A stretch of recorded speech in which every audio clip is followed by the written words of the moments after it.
Welcome students. आज हम देखेंगे कि साइंस और फिज़िक्स की बुनियाद जो है वो किस तरह रखी गई। Man has always been inspired by the wonders of nature. तो इंसान जो है हमेशा से जो दुनिया में मुख्तलिफ मज़ाहिर हो रहे हैं उसकी वजह से वो हमेशा हैरत में रहा है। He always been curious to know the secrets of nature and remain in search of the truth and reality. तो वो हमेशा से जो है इस कुदरत के बारे में और मुख्तलिफ मज़ाहिर जो है कुदरत में जो हो रहे हैं उसके बारे में और उसकी जो पीछे सीक्रेट्स है उनके बारे में जानने के लिए बहुत ज़्यादा वो उसमें तजस्सुस पाया जाता था। और वो हमेशा जो है हकीकत और सच्चाई की तलाश में जो है वो लगा रहा।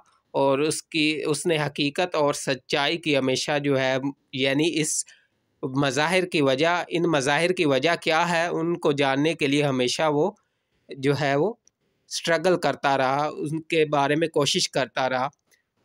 ही observes various phenomena and tries to find their answer by logical reasoning।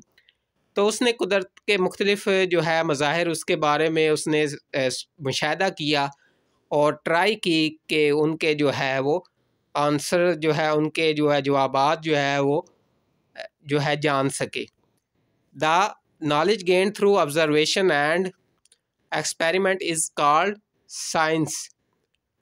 तो ये जो उसको इल्म मिला जो उसने मुशाहिदात और तजर्बात के ज़रिए हासिल किया उसे उसे क्या कहते हैं? साइंस कहते हैं। The word science is derived from the Latin word scientia which means knowledge. अब जो वर्ड है साइंस का वो एक लातीनी वर्ड साइंटिया से निकला है जिसका मतलब है इल्म। Not until 18th century various aspects of material objects were studied under a single subject called natural philosophy।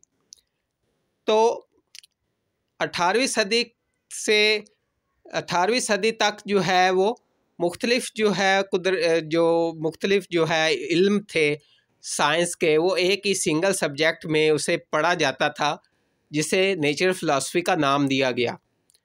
But as the knowledge increased, it was divided into two main streams। लेकिन जैसे ही इल्म बढ़ता गया तो इसको दो मेन जो है वो हिस्सों में डिवाइड कर दिया गया। पहला हिस्सा क्या है? Physical sciences which deals with the study of non living things. तो पहली जो शाख थी उसे फिजिकल साइंसेस का नाम दिया गया जो कि नॉन लिविंग थिंग्स के बारे में थी, मतलब बेजान अशिया का मुतालिया उसमें किया जाता था। And next biological sciences which are concerned with the study of living things. दूसरी शाख थी बायोलॉजिकल साइंसेस जिसमें हम जानदारों का मुतालिया करते हैं। Measurements are not confined to science. अब जो पैमाइशें है वो सिर्फ साइंस में नहीं की जाती, they are part of our lifes. ये हमारी ज़िंदगी का एक अहम हिस्सा है। They play an important role to describe and understand the physical world. अब ये जो है वो हमारी ज़िंदगी में जो है इसका बहुत अहम किरदार है। और जो फ़िज़िकल वर्ल्ड है, जो तबई दुनिया है या आम दुनिया है, जो हमारी वर्ल्ड है उसको समझने के लिए, जो दुनिया का मुतालिया करने के लिए या कुदरत का जो है मज़ाहिर है उनका जो है वो स्टडी करने के लिए जो हमारे पास जो है मेजरमेंट्स बहुत अहम किरदार अदा करती है। Over the centuries man has improved the methods of measurements. तो सदियों से इंसान जो है वो मेजरमेंट्स या पैमाइश के मुतालिक जो है वो उसके तरीके हैं, पैमाइश करने के तरीके हैं, उसमें बेहतरी लाता रहा है। In this unit, we will study in some of physical quantities and few useful measuring instrument। अब इस यूनिट में हम मुख्तलिफ स्टडी करेंगे जो कुछ हमारे पास फिज़िकल क्वांटिटी है तबई मिकदारों के and few useful measuring instrument, और कुछ जो है वो हमारी जो यूज़फुल हमारे जो मेजरमेंट्स के इंस्ट्रूमेंट है, पैमाइश के लिए जो आलात इस्तेमाल करते हैं उनका मुतालिया करेंगे। We will also learn the measuring techniques। इसके अलावा हम किस तरीके से मेजरमेंट्स या पैमाइश कर सकते हैं उनका मुतालिया भी करेंगे।